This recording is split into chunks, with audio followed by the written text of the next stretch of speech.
नमस्कार, जय हिंद दोस्तों। स्वागत है आपका डीएलएड 4 सेमेस्टर मैथ में। दोस्तों, मैथ्स की तैयारी के क्रम में आज हम डीएलएड 4 सेमेस्टर की गणित का मॉडल पेपर नंबर 5 लेकर आए हैं। इससे पहले हम गणित के 4 मॉडल पेपर और गणित के डीएलएड 4 सेमेस्टर के कोर्स से संबंधित वीडियोस अपलोड कर चुके हैं। अगर आपने वो वीडियोस नहीं देखा है तो आप चैनल के वीडियो की लिस्ट में जाकर वहाँ से उन वीडियोज़ को देख सकते हैं। तो चलिए शुरू करते हैं आज का वीडियो। आज के इस मॉडल पेपर में हमने 10 प्रश्न लिए हुए हैं और 10 प्रश्न मोस्ट इंपॉर्टेंट है। इन प्रश्नों को अगर आपने देख लिया तो ये मान के चलिए 10 से 15 नंबर तक आपके पक्के हो गए। जितने भी क्वेश्चन इस मॉडल पेपर में हम कराएंगे वो सब मोस्ट इंपॉर्टेंट हैं और शुरू के जो 5 बहुविकल्पी प्रश्न हैं उन प्रश्नों के जवाब आपको भी मेरे साथ देने होंगे। इसीलिए कॉपी और पेन लेकर बैठ जाइए। जैसे ही मैं मॉडल पेपर शुरू करूंगा सबसे पहले मैं आपको उन प्रश्नों को सॉल्व करने का थोड़ा सा अवसर दूंगा और उन प्रश्नों के सही उत्तर आप हमें तुरंत प्रश्न के साथ ही कमेंट में लिख कर बताएंगे। तो चलिए शुरू करते हैं आज का वीडियो शुरू करने से पहले एक निवेदन है, अगर आपने अभी तक चैनल को सब्सक्राइब नहीं किया है तो चैनल को सब्सक्राइब कर लीजिए और घंटी का निशान जरूर दबा लीजिए ताकि ऐसे ही वीडियोस का नोटिफिकेशन आपके पास सबसे पहले मिल जाए। शुरू करते हैं आज का वीडियो। आपके सामने यहाँ पर पहला प्रश्न है, परिमेय संख्या -28/60 का सरलतम रूप है। आपके पास 4 ऑप्शन है। फटाफट कॉपी और पेन लेकर आप बैठ चुके होंगे तो इसका उत्तर हमें नीचे कमेंट में तुरंत बताइए कि -28/60 का जो सरलतम रूप है वो क्या है। आपके ऑप्शन है 7/15, दूसरा ऑप्शन है -7/15, तीसरा ऑप्शन है -14/30 और चौथा ऑप्शन है 14/30। तो यहाँ पर जो भी उत्तर हो आपको लिखना है एक संख्या और अगर मान लीजिए आपका ऑप्शन नंबर 1 सही है तो आपको ऑप्शन नंबर 1 ऐसे लिख के नीचे कमेंट में छोड़ देना है। मैं समझ जाऊंगा कि आपने सही उत्तर दिया है या गलत उत्तर दिया है। तो -28/60 इसका सरलतम रूप क्या होगा, चलिए देखते हैं। सबसे पहले हम इसे को काट लेंगे। ये काटेंगे, 2 से काटेंगे तो आएगा 14 और इसको 2 से काटेंगे तो आएगा 30। फिर से हम 2 से इसको काटेंगे तो आएगा 7, फिर से हम इसको 2 से काटेंगे तो आएगा 15। यानी अब 2 से कटने लायक नहीं रहा, 3 से कटने लायक नहीं, ऐसी कोई संख्या नहीं बची जिससे ये दोनों कट जाएं। तो यहाँ पर जो इसका सही उत्तर होगा वो होगा -7/15। यहाँ पर जो सही उत्तर है पहले का सेकंड ऑप्शन -7/15 है। यानी अगर जिन लोगों ने -7/15 आंसर सही दिया है वो बिल्कुल सही है। यहाँ पर अगला प्रश्न जो है आपके सामने, 0.000125 का घनमूल क्या है। इसका घनमूल आपको बताना है। ऑप्शन आपके सामने है। पहला ऑप्शन है 0.0025, दूसरा ऑप्शन है 0.05, तीसरा ऑप्शन है 0.025 या फिर इनमें से कोई नहीं। घनमूल निकालने का मैंने कई बार से मैं आपको ये तरीका बता रहा हूँ कैसे घनमूल निकालना है। तो आप फटाफट इसका घनमूल निकाल कर हमें कमेंट में बताइए कि इसका सही उत्तर क्या होगा। आपके सामने 4 ऑप्शन है, जो भी ऑप्शन सही है हमें नीचे कमेंट में तुरंत बताइए। आप चाहे तो वीडियो को पॉज भी कर सकते हैं। अगर आप ज़्यादा समय ले रहे हैं तो वीडियो को रोक लीजिए और हल कर लीजिए, उत्तर कमेंट में छोड़ दीजिए, उसके बाद वीडियो को चलाइए। तो यहाँ पर घनमूल निकालने का मैंने तरीका बताया था कि जब भी बात घनमूल की आएगी तो दाईं तरफ से आप 3-3 के जोड़े बना लीजिए। तो हमने दाईं तरफ से ये 3-3 के जोड़े बना लिए। पहले जोड़े में है 000, दूसरे जोड़े में है 125। अब यहाँ पर आपको मालूम है पहले जोड़े से एक संख्या हमें उठानी यानी 0, क्योंकि यहाँ पर सब 0 है तो हमने 0 उठा लिया। अब 125 किसका घन होता है ये आप बताइए। 5 का घन होता है 125, तो हमने 125 से उठा लिया 5 और दशमलव यहाँ लगा दिया। तो इसका जो सही उत्तर आया 0.05 या हम कह सकते हैं 0.05, बात एक ही है। तो 0.05 ऑप्शन नंबर 2 इसका सही है। तो जिसने भी ऑप्शन नंबर 2 कमेंट किया है वो बिल्कुल सही है। अगला जो प्रश्न है, चक्रीय चतुर्भुज में सम्मुख कोणों का योगफल कितना होता है। तो ऑप्शन नंबर 1 है 90 डिग्री, ऑप्शन नंबर 2 है 180 डिग्री, ऑप्शन नंबर 3 है 270 डिग्री या फिर ऑप्शन नंबर 4 है 360 डिग्री। तो चक्रीय चतुर्भुज के सम्मुख कोणों का योगफल कितना होता है हमें नीचे कमेंट में फटाफट बता दीजिए। 1 सेकंड का उत्तर है। चक्रीय चतुर्भुज के सम्मुख कोणों का योगफल कितना होता है? चक्रीय चतुर्भुज उस चतुर्भुज को कहते हैं जिसके चारों शीर्ष एक वृत्त की परिधि पर होता है। तो ये चीज चक्रीय चतुर्भुज के जो सम्मुख कोण हैं उसका योगफल होता है 180। अगला जो प्रश्न है tan 45 डॉट साइन 0 का मान कितना होगा? यहां पर जो डॉट लगा होता है इसका मतलब होता है मल्टीप्लाई। हमेशा याद रखिएगा जो डॉट का मतलब है उसका मतलब होता है मल्टीप्लाई। तो tan 45 की वैल्यू कितनी होती है, साइन 0 की कितनी वैल्यू होती है, दोनों का मल्टीप्लाई कर दीजिए और वही उत्तर आपके सामने आ जाएगा। ऑप्शन आपके पास है 1, दूसरा ऑप्शन है 0, तीसरा ऑप्शन है 1/√2 और चौथा ऑप्शन है इनमें से कोई नहीं। तो यहाँ पर कौन सा ऑप्शन सही होगा फटाफट नीचे कमेंट में बताइए। यहाँ पर जो tan 45 की वैल्यू होती है वो होती है 1 और डॉट का मतलब है मल्टीप्लाई, साइन 0 की वैल्यू होती है 0, तो इसका जो उत्तर आएगा 0, क्योंकि जब भी किसी भी नंबर में 0 का मल्टीप्लाई करते हैं तो हमेशा 0 आता है। तो यहाँ पर ऑप्शन नंबर 2 सही हो जाएगा। अगला जो प्रश्न है 2x + 4y = 10 में x का मान ज्ञात करो यदि y का मान 2 हो तो। अब यहां पर x का क्या मान आएगा जबकि y की वैल्यू यहां पर दे रखी है। तो इसको सॉल्व कर लीजिए फटाफट अपनी कॉपी में और यहां पर जो सही उत्तर है वो हमें बता दीजिए। पहला ऑप्शन है 1, दूसरा ऑप्शन है 2, तीसरा ऑप्शन है 4, चौथा ऑप्शन है इनमें से कोई नहीं। तो जो भी ऑप्शन सही है इसमें तुरंत नीचे कमेंट में हमें इस प्रश्न का उत्तर बता दीजिए। सबसे पहले हमें यहां क्या करना होता है, सबसे पहले हमें यहां पर y का मान रखना है। तो y का मान यहां रखेंगे, 4y है तो यहां पर हो जाएगा 4 × 2 = 10 और यहां लिख देते हैं 2x+। तो यहां पर जब 4 × 2 करेंगे तो ये हो जाएगा 8। अब 8 जब बराबर के उस तरफ जाएगा तो हो जाएगा 10 - 8, 10 - 8 होता है 2। तो यहां पर हो जाएगा 2x = 2। तो जब हम इस वाले 2 को बराबर के उस तरफ ले जाएंगे तो ये हो जाएगा 2/2, 2 कट जाएगा और आपका जो उत्तर आएगा 1। x की जो वैल्यू यहां पर आ गई वो आ गई 1। उम्मीद करता हूं ये पांचों प्रश्नों के उत्तर आपने नीचे कमेंट करके जरूर बताए होंगे। शुरू करते हैं अब प्रश्न संख्या 6 से, जो कि अति लघुत्तरीय प्रश्न है। एक सेना में 441 जवान हैं, प्रत्येक टुकड़ी में उतने ही जवान हैं जितनी की कुल टुकड़ियों की संख्या ज्ञात करो। तो ये आप समझ लीजिए एक सेना है, वहां पर 441 जवान हैं और उसमें सेना में छोटी छोटी टुकड़ियां होती हैं और प्रत्येक टुकड़ी में कुछ सैनिक होते हैं। तो यहाँ पर लिखा गया है प्रत्येक टुकड़ी में उतने ही जवान हैं जितनी की कुल टुकड़ियां। तो टुकड़ियों की संख्या ज्ञात करनी, तो माना टुकड़ियां x मान लेते हैं। अब प्रत्येक टुकड़ी में जवान कितने होंगे, यहां पर साफ लिखा है प्रत्येक टुकड़ी में उतने ही जवान हैं जितनी की कुल टुकड़ियां हैं। तो टुकड़ियां हमने x मानी है तो टुकड़ी में जवान भी x होंगे। तो प्रत्येक टुकड़ी में जवान कितने हो गए x। अब यहां पर जो कुल जवान होंगे, कुल टुकड़ी गुणे प्रत्येक टुकड़ी में जवान। तो यहां पर कुल टुकड़ी हो गई x हमने मानी थी और प्रत्येक टुकड़ी में जवान हमने x माने थे, x और x का मल्टीप्लाई कर दिया। कुल जवान की वैल्यू हमने रख दी 441। तो यहां पर हो गया x² = 441। अब 441 जब यहां पर स्क्वायर हटाएंगे तो अंडर रूट में 441 हो जाएगा, यानी 441 का वर्गमूल निकालना पड़ेगा। तो हमने यहां पर वर्गमूल निकाल लिया है। तो 441 का जो वर्गमूल होगा वो होगा 21। तो यहां पर टुकड़ियों की जो संख्या आई निकल के वो आई आपकी 21। आसान सा प्रश्न था, दोनों को मल्टीप्लाई कर देना था और जो कुल जवान है उनके बराबर रख देना था और आपका उत्तर आ गया। अगला प्रश्न है, एक साइकिल के पहिए का व्यास 14 सेंटीमीटर है, 15 चक्कर घूमने पर पहिया कितनी दूरी तय करेगा।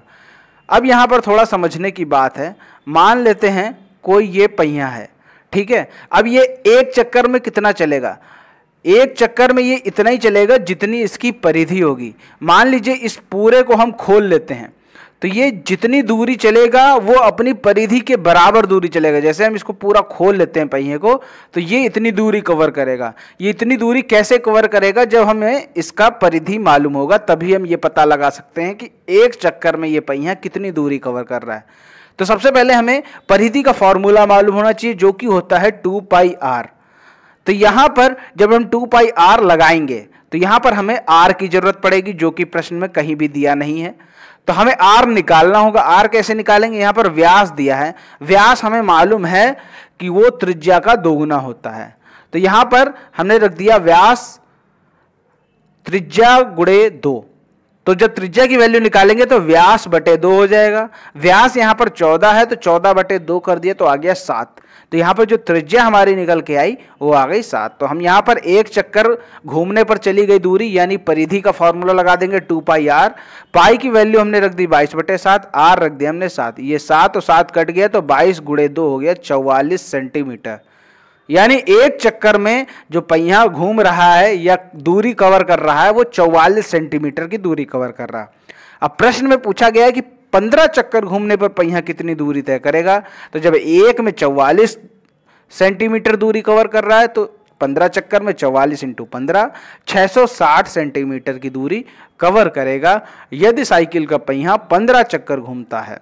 अगला प्रश्न है प्रश्न संख्या 8, 18, 19, 14, 13, 22 की मध्यिका ज्ञात करो।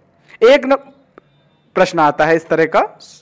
सबसे पहले हमें यहां पर क्या करना होता है, मध्यिकाओं को निकालने के लिए ये जितने भी संख्याएं हैं इनको आरोही क्रम में सजा लीजिए।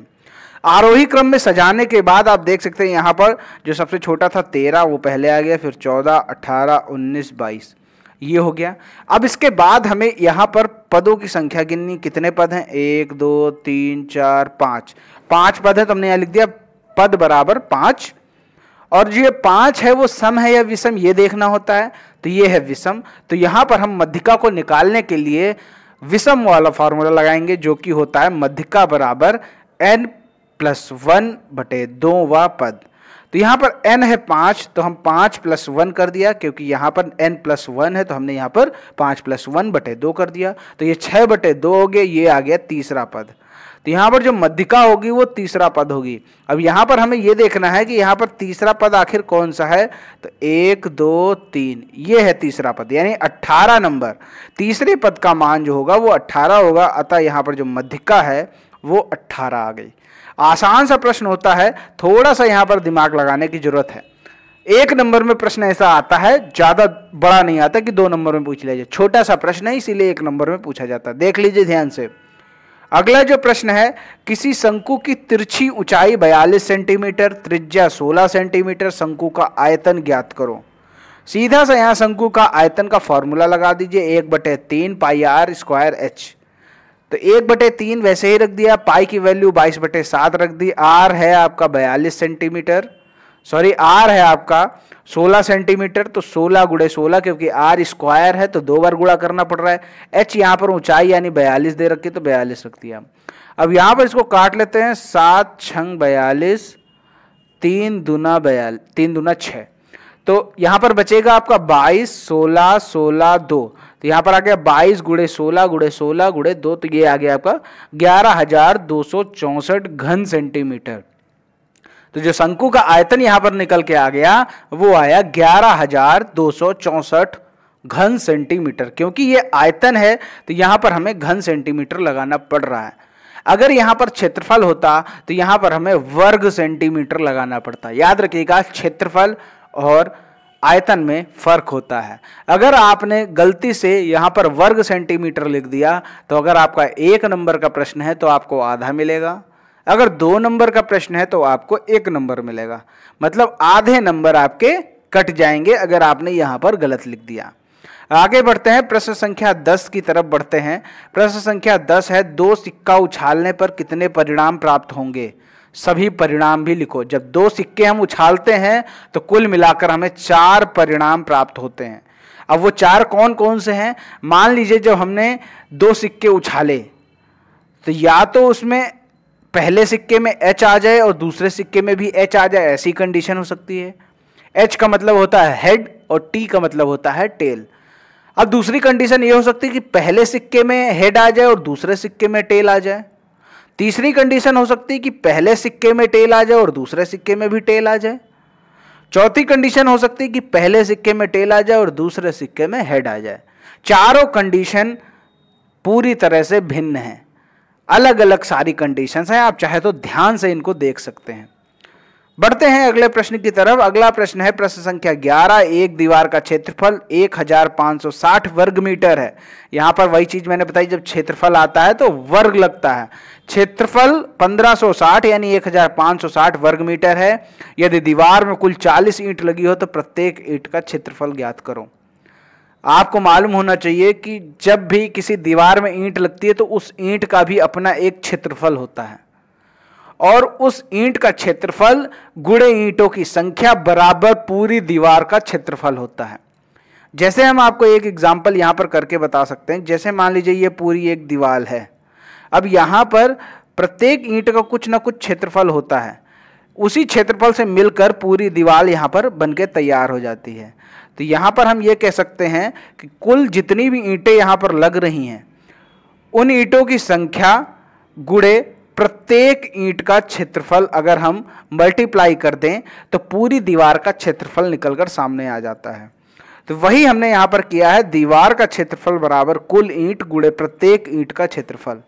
तो हमें यहां पर प्रत्येक ईंट का क्षेत्रफल ही ज्ञात करना है। दीवार का क्षेत्रफल प्रश्न में दिया 1560, कुल ईंट लगी हैं 40। अब यहां पर आप इसको निकाल लीजिए। 40 बराबर किस तरफ आएगा तो डिवाइड में हो जाएगा। तो 1560 को जब 40 से डिवाइड करेंगे तो आएगा 39। तो यहां पर जो प्रत्येक ईंट का क्षेत्रफल है वो आपके सामने निकल के आ गया 39 वर्ग मीटर। यहां पर भी वर्ग मीटर में ही आ रहा है क्योंकि यहां पर क्षेत्रफल की बात हो रही है। अगला जो प्रश्न है वह अभिन्न ज्ञात कीजिए जिसके अंश में यदि 1 घटा दिया जाए तो उसका मान 2/3 और यदि उसके हर में 4 जोड़ दिया जाए तो उसका मान 1/2 हो जाता है। तो वह भिन्न आपको ज्ञात करनी है। तो यहाँ पर भिन्न के अंश और हर के बारे में कोई आपस में रिलेशन नहीं दे रखा है, तो इसलिए हमें यहाँ पर अलग अलग मानना होगा। यानी ऊपर मान लेते हैं x, नीचे मान लेते हैं y, यानी भिन्न को हम मानते हैं x/y। अब यहाँ पर जैसा प्रश्न में कह रहा है वैसा ही हम करते जाएंगे। अंश में यदि 1 घटा दिया जाए तो उसका मान 2/3, तो हमने यहाँ पर अंश में 1 घटा दिया तो इसका मान 2/3 हो गया। अगला जो स्टेटमेंट कह रहा है यदि उसके हर में 4 जोड़ दिया जाए तो उसका मान 1/2 हो जाएगा। तो हमने यहाँ पर देखिए हर में 4 जोड़ दिया तो इसका मान 1/2 हो गया। अब यहाँ पर आप देख सकते हैं, अब इसको आप सॉल्व कर लीजिए। तो ये तिर्यक गुणा कर लेते तो 3 का x-1 में गुणा कर देंगे, y का 2 में गुणा करेंगे तो 3x-3 हो जाएगा और 2y हो जाएगा। हमें x और y को एक तरफ करना है ताकि हमें कैलकुलेशन करने में आसानी हो। तो इस 2y को हम इस तरफ ले आएंगे तो 3x - 2y, और ये -3 बराबर के उस तरफ चला जाएगा तो ये प्लस में हो जाएगा। अब इसको हम मान लेते हैं इक्वेशन 1। इसी तरह इसको जब सॉल्व करेंगे तो यहाँ भी तिर्यक गुणा करेंगे तो x का 2 में गुणा करेंगे आएगा 2x, y+4 का 1 में गुणा करेंगे तो आ जाएगा y+4। अब हमें y को इस तरफ लाना है तो 2x -y हो जाएगा क्योंकि उधर y प्लस में, इधर आएगा तो माइनस में हो जाएगा। तो इसको हमने इक्वेशन 2 मान लिया। अब हमें यहाँ पर ये देखना है जब दोनों को सॉल्व करना है तो हमें कोई ना कोई बराबर होना चाहिए, या तो x की वैल्यू बराबर हो या तो y की वैल्यू बराबर हो। तो यहाँ पर हम देख रहे हैं यहाँ पर 3x है, यहाँ 2x है, छोड़ देते हैं इसको। यहाँ पर 2y है, यहाँ पर y है, इसको हम बराबर कर सकते हैं।